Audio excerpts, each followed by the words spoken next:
Atomic Heart is a game that's been popping up in my YouTube recommends for probably 5 years at this point. And at first I thought, okay, this looks like another pretty ambitious first-person shooter in some kind of Atom Punk setting. But over the years, I began to see that it's actually way deeper than that. Although it's not my type of game, I couldn't help but be drawn in by its world, and also its marketing tactics. So I noticed the game pop up again recently and decided to check out this new boss fight footage. And I thought, what in the wrecking ball is that?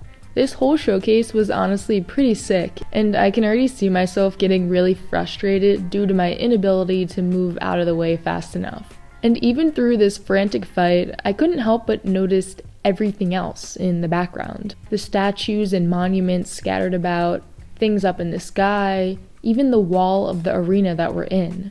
There's an overwhelming amount of detail packed into each and every frame.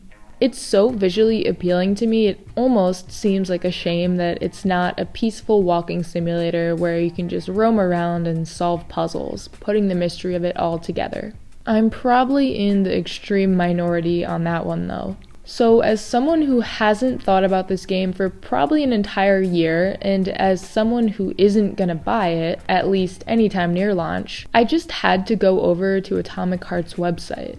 And what I found there left me with even more questions. Being curious about the game's lore, I clicked on the World tab, where you can learn about the timeline of events leading up to the start of Atomic Heart. Switching through these other tabs, you see that most of the entries are locked. This is a genius way to build up hype and get fans coming back to your site on a regular or even daily basis. I'm not quite sure when this whole thing was posted, but as of November 11th, we can only access one entry per tab. We also get a sneak peek at the names of all the characters, creatures, and so on, which means people are going to try to piece together the puzzle on their own before more info is even revealed. And that's exactly what's happening over on Discord. Curious minds will scroll down and see this very enticing graphic promoting Atomic Heart's Discord server. So of course I went ahead and joined, but there are a lot of members and it's pretty active, so I didn't do much digging. And now I'm part of a server dedicated to a game that I'm just gonna watch someone else play for a bit when it releases. This kinda had me scratching my head. Why am I so drawn in?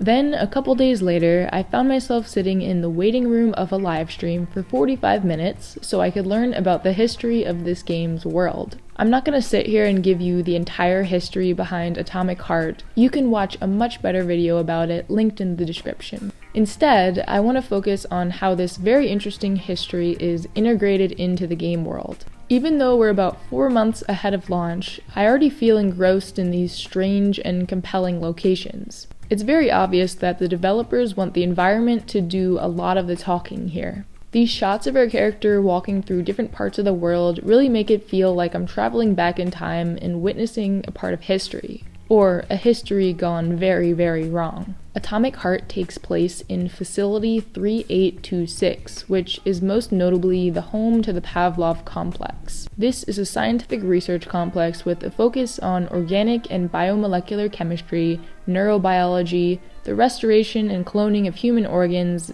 I could go on. Now, the game could have just gone with, the Pavlov complex was home to scientific research that aimed to enhance the human form, or something like that. Instead, players will be able to learn about and even face off against a bunch of different horrific experiments in each of these disciplines. We also know of 3 workshops located in Facility 3826: the Medical Archives, the Surgical Workshop, and the Experimental Workshop. These will presumably all have unique architectural styles and their own stories to tell. So, who's responsible for creating such an intriguing world? Mundfish was founded by 4 people in Cyprus in 2017, which seems absolutely crazy to me. In just 5 years, they were able to create such an ambitious and hopefully playable game. Back then, Mundfish had one goal: to release a game that can be put on par with games such as BioShock, Fallout, and Doom.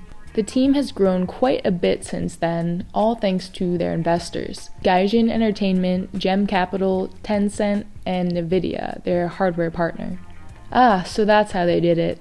A lot of money. However, the About page on Mundfish's site says, "It is important for us to have full control over the game as it's being created, and not to hand it over to large corporations, whose goals may be very different from ours. Therefore, we work only with companies that share our meticulous approach to development." They admitted it themselves. Atomic Heart is an ambitious project, and it needs a very clear vision and focus on detail in order to hit the mark. It really does seem like they're aiming to do something pretty original here. So this ends my little spiel about Atomic Heart, a game that has managed to capture my attention and fascinate someone who isn't even into first-person shooters. So good job, Mundfish, and I hope this game is everything it promises to be come February.